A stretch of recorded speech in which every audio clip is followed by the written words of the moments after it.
Boa noite. No Jornal da Câmara de hoje, você vai conhecer a empresa vencedora do leilão de privatização da CEE.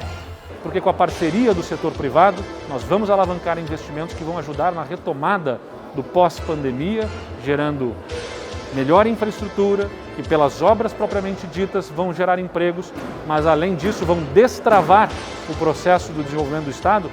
IMED oferece bolsas de estudos nas áreas de tecnologia e computação.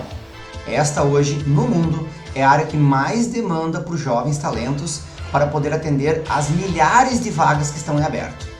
E o segundo bloco desta edição é especial. Nós vamos apresentar uma reflexão sobre a Páscoa. Nós celebramos como comunidade de fé a ressurreição do Senhor.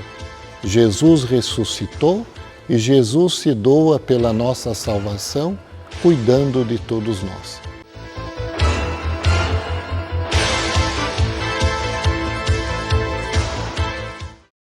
O Grupo Equatorial Energia foi confirmado como vencedor do leilão de privatização da CEE Rio Grande do Sul. A empresa atende quase 10% do total de consumidores brasileiros e responde por 6,5% do mercado de distribuição do país. O grupo apresentou uma proposta de R$100 mil e não houve disputa porque foi o único participante. De acordo com informações do governo do estado, até abril deste ano, a CEE terá um passivo que deve ultrapassar os R$4 bilhões somente em ICMS. Se a venda não fosse efetivada, esse valor superaria os 7 bilhões, agravando ainda mais a situação financeira do Rio Grande do Sul. Marca o encaminhamento aí do encerramento de um processo longo, começou lá no primeiro ano do nosso governo, quando tivemos a aprovação na Assembleia Legislativa da alteração da Constituição, com a retirada da exigência de plebiscito para a venda da CEE, depois a aprovação pela Assembleia, o início de uma modelagem que é complexa para que a gente pudesse chegar aqui e garantir a venda desta companhia de energia elétrica, distribuidora de energia, para permitir investimentos que a companhia nas mãos do Estado não consegue fazer. Então, o primeiro resultado da privatização da CEE será ter a companhia nas mãos de quem tem capacidade financeira para investir o que é necessário, cumprir as metas que são exigidas pela Agência Nacional de Energia Elétrica e ainda significar para o Estado passar ao setor privado um passivo que é de mais de R$3 bilhões desta companhia, né? Então, ele leva a necessidade de fazer investimentos fortes para a garantia da energia, leva também parte substancial do passivo desta companhia e o Estado parte então para a privatização da CEE geradora e da transmissora, que são também fundamentais para o desenvolvimento do Estado e gerarão ainda para o governo recursos importantes para viabilizarmos investimentos em diversas áreas. É um dia histórico, porque com a parceria do setor privado, nós vamos alavancar investimentos que vão ajudar na retomada do pós-pandemia, gerando melhor infraestrutura, que pelas obras propriamente ditas vão gerar empregos, mas além disso vão destravar o processo do desenvolvimento do Estado, porque sem ter energia, sem ter saneamento, sem ter estrada, o investimento das outras áreas acaba ficando represado. E viabilizando investimentos nessas áreas, a gente vai estar abrindo o caminho para tantos outros investimentos, tantos outros empregos e renda no nosso Estado. É o Rio Grande do Sul, do século XXI, em parceria com o setor privado, abrindo o caminho para o futuro. O programa Teu Futuro da Faculdade IMED, em parceria com o governo do Rio Grande do Sul, está oferecendo 225 bolsas de estudos para os alunos do ensino médio, interessados nas carreiras de tecnologia e computação. O professor Hamilton Martins explica agora como funciona a oportunidade. Olá, telespectador, tudo bem? Vou lhe fazer uma pergunta. Por um acaso você conhece algum jovem estudante de segundo ou terceiro ano de escola pública que tem alguma das seguintes características? Seja curioso, curiosa, goste de desafios, goste de tecnologia e também talvez goste de games? Bem, se você conhece um jovem com alguma dessas características, é bem provável que ele ou ela tenha um talento especial para a área da ciência da computação. Esta hoje, no mundo, é a área que mais demanda por jovens talentos para poder atender às milhares de vagas que estão em aberto. Hoje, no Brasil, nós temos um déficit de 70 mil vagas por ano, que não são preenchidas, acumulando mais de 300 mil vagas até hoje que estão em aberto esperando um jovem talentoso para poder ser preenchida essa vaga. Bem, e se eu contasse para você que existe um programa junto com o governo do estado do Rio Grande do Sul, com a SEDUC e várias coordenadorias da região, que desenvolve esse talento e que inicia a carreira desses jovens na área da ciência da computação. Pois é, o nome desse programa é Teu Futuro. O programa Teu Futuro trabalha como uma aceleradora de jovens talentos. Mesmo sem nenhum conhecimento na área de tecnologia ou na programação, ele inicia uma formação que é completamente online, com cerca de 8 a 10 horas de dedicação por semana e somente um turno da tarde, com aulas síncronas fixas, durante 7 a 8 meses, ele pode se desenvolver e aprender a programação de computadores com linguagens profissionais e modernas.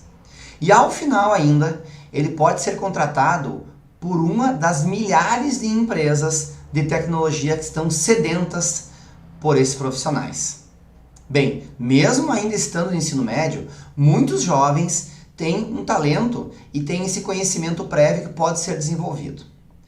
Se você conhece algum jovem que tem as características, fala para ele. Estão abertas as inscrições do programa Teu Futuro no site teufuturo.imed.edu.br ou mais informações pelo WhatsApp 54 3045 9075. Será feito um processo seletivo com esses jovens e não tem que ter um conhecimento prévio não. Mas o jovem que tiver vontade de aprender e se dedicar em estudar vai poder fazer essa formação completamente gratuita na sua casa ou na sua escola, remoto, podendo participar com vários outros jovens que estão no estado inteiro aprendendo a programação. Gostou da oportunidade? Compartilha. Conversa com aquele seu vizinho, aquele seu amigo que está bem nessa idade, que esteja em 2º ou 3º ano do ensino médio público, ou que tenha terminado o ensino médio o ano passado. Compartilha com ele, fala para ele dessa grande oportunidade. E se inscreva. Não perca essa grande oportunidade. Programa Teu Futuro, desenvolvendo para as profissões do futuro. E agora você vai conhecer o Mutirão da Oftalmologia, lançado nesta semana pelo Governo Municipal. Vocês sabem que um dos desafios da nossa cidade sempre foi a área de especialidades médicas, né? A nossa população muitas vezes fica aguardando 1 ano, 2 anos para ter um médico especialista. E mesmo sendo uma responsabilidade do Estado, não é do município, nós obviamente ficamos sensibilizados com essa situação. Estamos lançando hoje um programa de especialidades. Vai começar com a oftalmologia. É um mutirão de oftalmologia que vai oferecer mais de 1.900 consultas e também exames para a nossa população. Seguimos juntos, trabalhando pela saúde, com a vacinação, enfrentando a pandemia, mas também pensando nas outras áreas da saúde que são tão importantes também. E depois do intervalo, nós vamos apresentar uma reflexão sobre a Páscoa. O pároco da Catedral vai destacar a celebração ao longo de toda a semana e também fazer uma menção à pandemia. Nós já voltamos.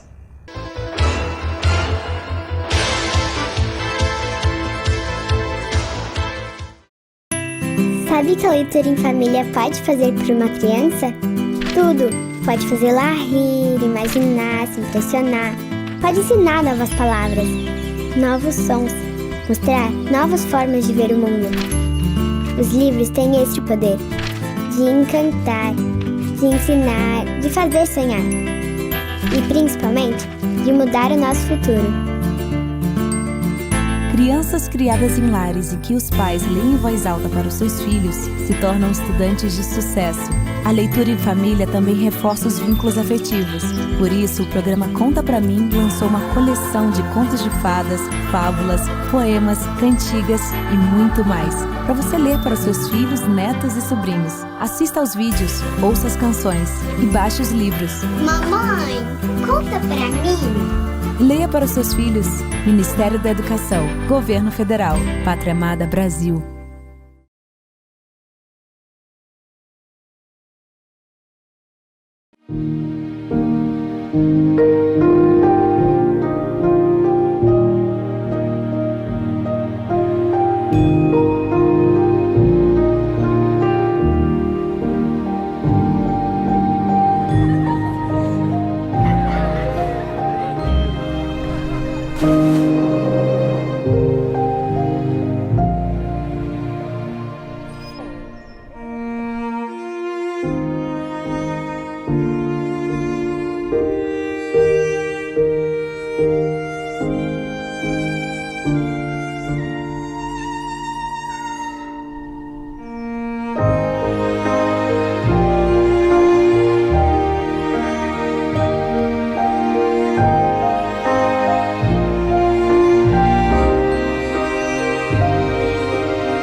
A Páscoa é comemorada todos os anos e relembra a crucificação, morte e ressurreição de Jesus Cristo.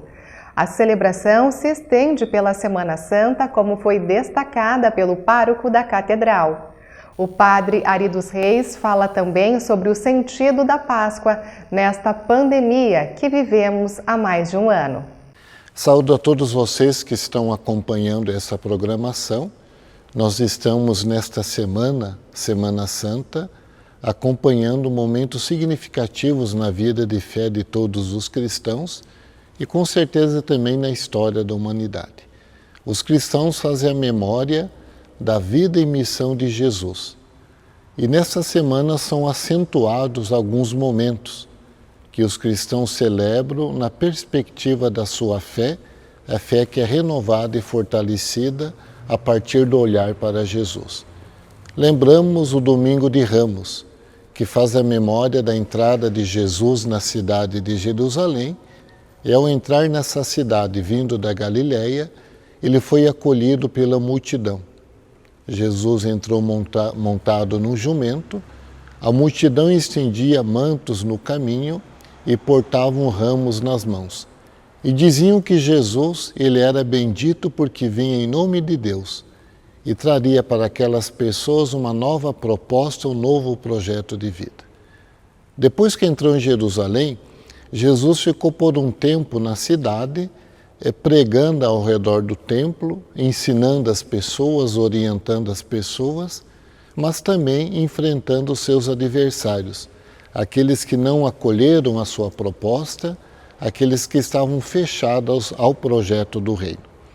Na quinta-feira santa, Jesus se reuniu com o grupo dos discípulos e nessa que foi a última ceia na perspectiva humana, Jesus entregou para os discípulos o pão e o vinho, dizendo que ali estava seu corpo e seu sangue, e pediu que eles pudessem, a partir de então, fazer a memória desse gesto tão significativo. Para nós cristãos católicos, ali nasceu a Eucaristia, a memória do Cristo que se doou pela humanidade, no pão e no vinho, transformados no seu corpo e no seu sangue. Mas lembramos também que nesta noite teve um outro gesto muito significativo e que faz parte da espiritualidade cristã. Jesus tomou um avental nas mãos, se ajoelhou aos pés de cada um dos discípulos e lavou os seus pés, lembrando que eles, os seus seguidores, deveriam se colocar diante da humanidade na perspectiva de servidores. Como o servo ajuda e serve o seu Senhor, os discípulos deveriam servir a humanidade. E esta é a missão dos cristãos, esta é a missão da Igreja, se colocar a serviço de todos os homens e mulheres. Na sexta-feira, nós fazemos a memória da paixão e morte de Jesus. Lembramos todo o julgamento organizado, articulado, uma forma que se encontrou para condenar Jesus à morte. É muito importante que nós acentuemos aqui que Jesus não morreu por ter feito mal à sociedade do seu tempo, por ter sido um malfeitor. Jesus morreu em consequência das opções que ele fez, do projeto que ele assumiu, da fidelidade a Deus e da fidelidade a todo o povo. E aqueles que não aceitaram, que não acreditaram na proposta de Jesus, foram pensando e articulando a sua condenação e também a morte de cruz.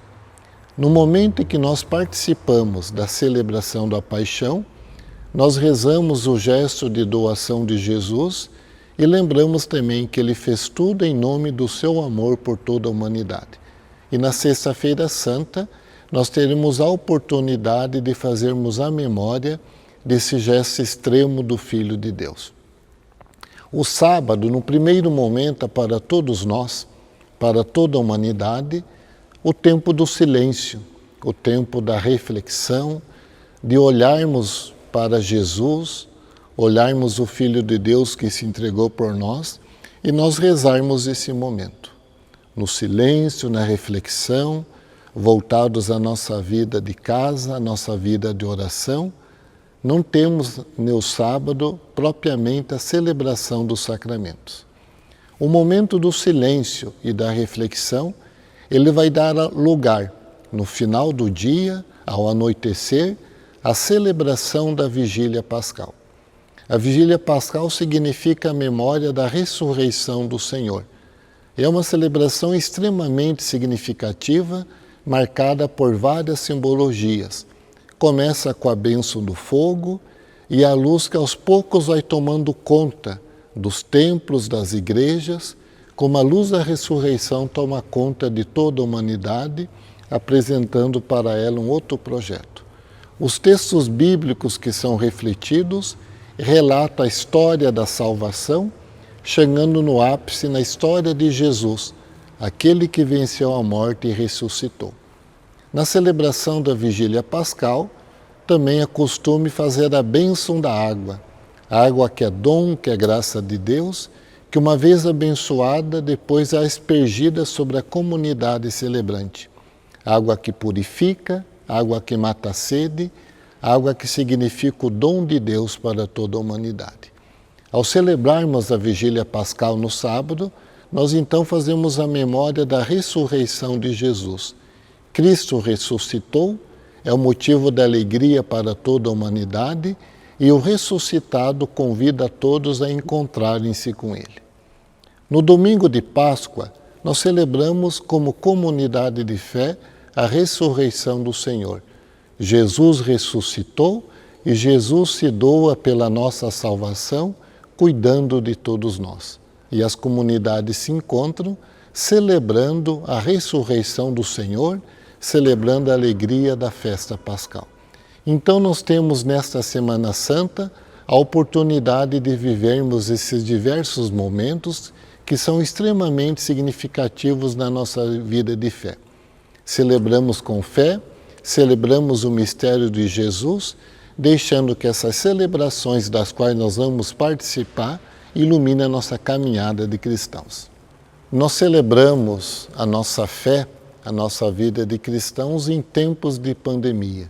Já faz um ano que nós estamos assumindo, adotando uma série de restrições no sentido da participação das pessoas da comunidade nas celebrações que são oferecidas. Mas é oportunidade também de nós vivermos a experiência da igreja doméstica, aquela célula cristã que está lá dentro da casa de cada um e de cada uma.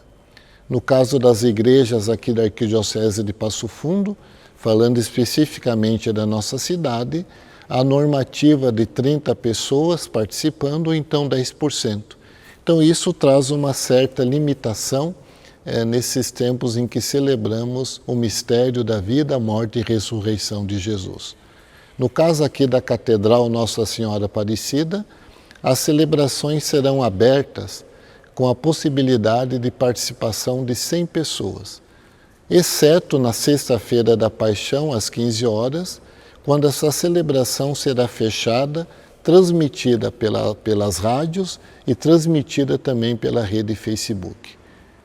É oportuno que nós possamos respeitar, considerar os protocolos de saúde, estabelecendo esse diálogo com as autoridades governamentais, mas também não deixando de viver a nossa fé de celebrarmos, na medida do possível, esses momentos que são tão significativos.